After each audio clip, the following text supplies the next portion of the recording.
चोरी और हिंसा करने वाले लोगों को नरक में क्या सजा दी जाती है?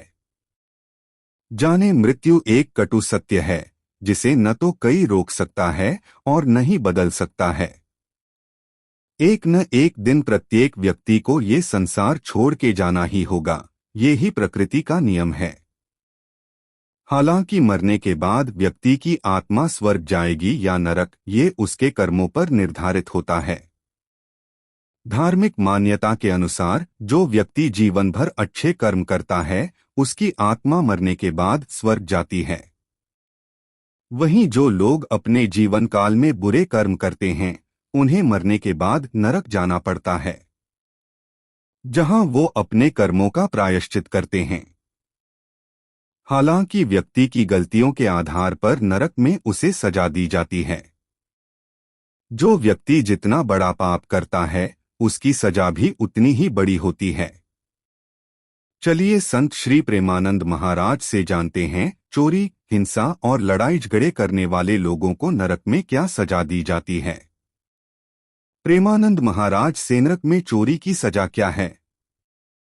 संत श्री प्रेमानंद महाराज के अनुसार जो लोग जीवन भर चोरी करते हैं उनकी आत्मा को मरने के बाद नरक जाना पड़ता है, जहां हर तरफ अंधेरा ही अंधेरा होता है। ठंडी ठंडी हवाएं चलती हैं, ओलों की बरसात होती है। इसी के साथ दम घुटने वाली गैस होती है जिसके कारण सांस लेना मुश्किल हो जाता है। हालांकि ये सजा केवल कुछ समय के लिए ही नहीं होती है बल्कि कई सालों तक आत्मा को झेलनी पड़ती है। इसके अलावा जो लोग हिंसा करते हैं, जीव जंतु को मारते हैं और अपने बल के दम पर दूसरों को डराने का प्रयास करते हैं, उन्हें भी नरक में ये ही सजा दी जाती है। कितने प्रकार के नरक होते हैं? गरुड़ पुराण में कुल 16 नरक का वर्णन किया गया है, जहां व्यक्ति को उसके कर्मों के आधार पर सजा दी जाती है। हालांकि पुराणों में 36 नरक का उल्लेख किया है। बुरी आदतों को कैसे छोड़े?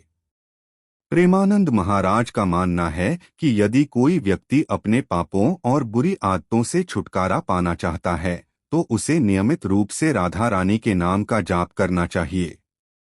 देवी देवताओं के नाम में अद्भुत शक्ति होती है।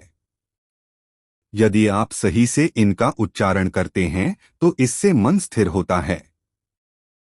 मन में मौजूद गंदे विचार खत्म होते हैं जिससे एकाग्रता शक्ति बढ़ती है। भगवान के नाम जाप में न तो पैसे खर्च होते हैं और न ही ज्यादा मेहनत लगती है। आप कहीं पर भी बैठे बैठे राधा रानी के नाम का जाप कर सकते हैं। अगर कोई भक्त महाराज जी के सत्संग को सच्चे मन से और अच्छे भाव से सुनता है तो उस भक्त के ऊपर राधा रानी अपना आशीर्वाद बनाए रखती है।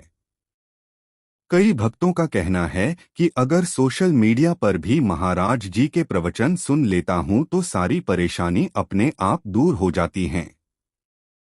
गौरतलब है कि महाराज जी हमेशा अपने सत्संग में कहते हैं कि सारी समस्या का हल राधा रानी नाम का जप है। कैसा है प्रेमानंद महाराज का जीवन? प्रेमानंद महाराज बहुत ही साधारण जीवन जीते हैं। वह सुख सुविधाओं से काफी दूर रहते हैं। वह हर समय बस राधा रानी नाम का जाप कर उनकी भक्ति करते हैं। बोलो राधा रानी की जय हो।